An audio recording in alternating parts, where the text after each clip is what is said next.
I always pray, especially when I just wake up, to have a good sense of humor. I got that from Saint Francis, Pope Francis rather, because I think it's important that before you step out of the door, that you have this positive aura, and that when you go out, you can share your wit, your comedy, and just good vibes. Hello, naimbag na aldaw. Kada yun name.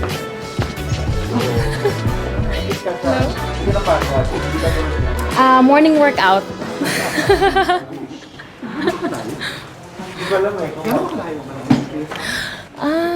Ano, parang good for a morning jog. Okay, so you know the drill. 30 seconds you can speak Filipino or Filipino English if you want to. 30 seconds for statement or answer. First question is, or statement, tell us something about yourself in 30 seconds. Hi everyone, I'm Danica Reynes. I'm 28 years old. I'm passionate about music. I'm a singer-performer. I represented the Philippines in the World Championships of Performing Arts in Hollywood, California. And it's like Olympics for talent.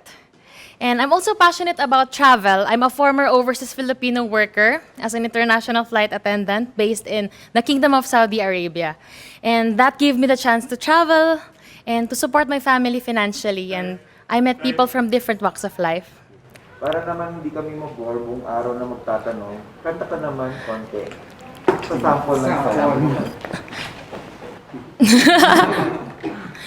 You are the universe, and there is nothing you can do.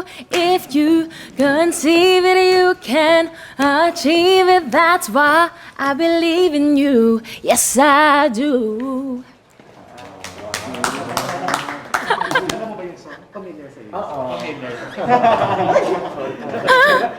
Here's your recording contract. Oh, Perfect choice. agyan man ako. Okay, so, pero you're not from Cagayan daw, lolo mo na, lolo mo? Relative. My mother is from Gonzaga, Cagayan po. Pero may alam ka na local na language, words. Yung alam ko pong Ilocano words is yung every time pinapagalitan ako ng nanay ko in Ilocano. So I need one beautiful word in your local language, and what does it mean? Agyamanak apo. Salamat, Diyos. It's beautiful. Yamanak means salamat. Yeah, Mario. Alright. So about your childhood naman, what is that learning experience that you had as a child that made so much impact on you?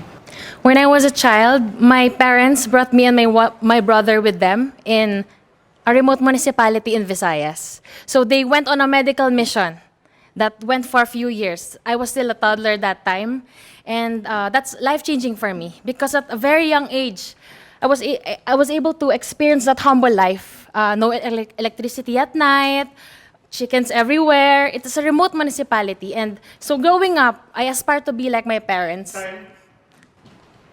Next, what is that most important lesson that you learned during this pandemic? I've learned how to be grateful each day. Like today is a great day to be alive. So, and I've learned not to take things for granted. Like for example, my loved ones, I already miss them. So every kiss, every touch, every small conversations that you have with them, don't take it for granted. And also, for the society, I've learned that it doesn't discriminate. So why do that to your brothers and sisters? I've learned a lot. If you win Miss Universe Philippines, how will you help your community? I uphold music and arts therapy.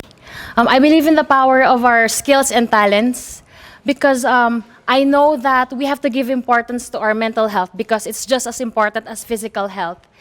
And so for the youth, whenever they use their talents to empower themselves, they will channel their energy into that straight path and they will be away from the bad influences of life. So I think that we must empower the youth with their talents. What do you think, what color do you think symbolizes the phenomenon woman? Color? Yeah. The color red.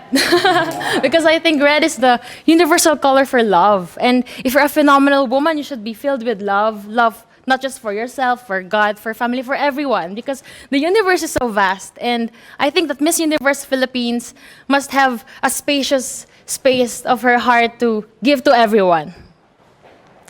Okay. Speaking of space, we've been hearing the word work from home. Ito yung narinig natin recently. So what skills do you think we need for this, for the so-called work from home, which is the workplace of the future? I always see my father working from home because he's one of the vulnerable groups. So he must stay at home. And I saw that since he is so used to working with other people, I saw how he adjusted very well. So I think we must do the same. Whatever work we have, we must be very adapted to our environment. We must not be choosy. We must be thankful that we are alive and with our families. So I think that any skills would also be enhanced when you're in a quarantine working from home, such as cooking, gardening, plantita. Okay. Can you name one spot, whether man-made or natural, in your province that you would like to promote to the world? You guys should go to Calao Cave. So it's composed of 7 chambers. So you can just imagine. And then I went to this main cave. It has a natural dent. So you don't need any electricity because the sunlight will go directly there. And then there's an altar, there's a grotto, and you can even have weddings there. So it's very natural, energy-saving location. And I hope that it will be very famous soon all over the world. There's a campaign called #LoveLocal. So what local product would you want to promote and why? There's this local product from my childhood, and up to now, it's still my favorite, the Carabao sweet candy.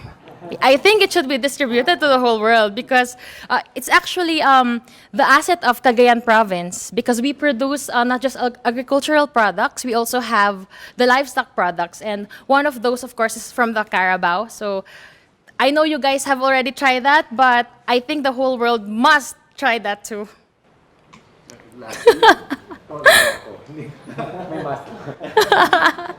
I know Carabao Smith.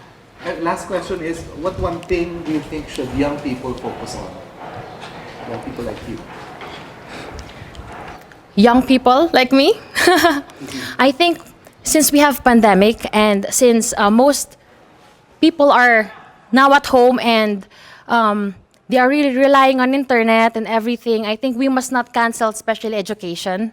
We must not cancel our work, education, and all our priorities even before the pandemic. Because even though that we have this pandemic all around us, life is not canceled. And we must go on because there's always hope. Thank you. Agyaman anak.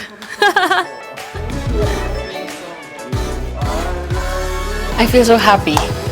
I feel so happy. I didn't expect those questions coming, but I'm just so thrilled and excited for the next rounds. Do you think it is enough to get you to the top 15? I pray that it will be enough. So yes, amen.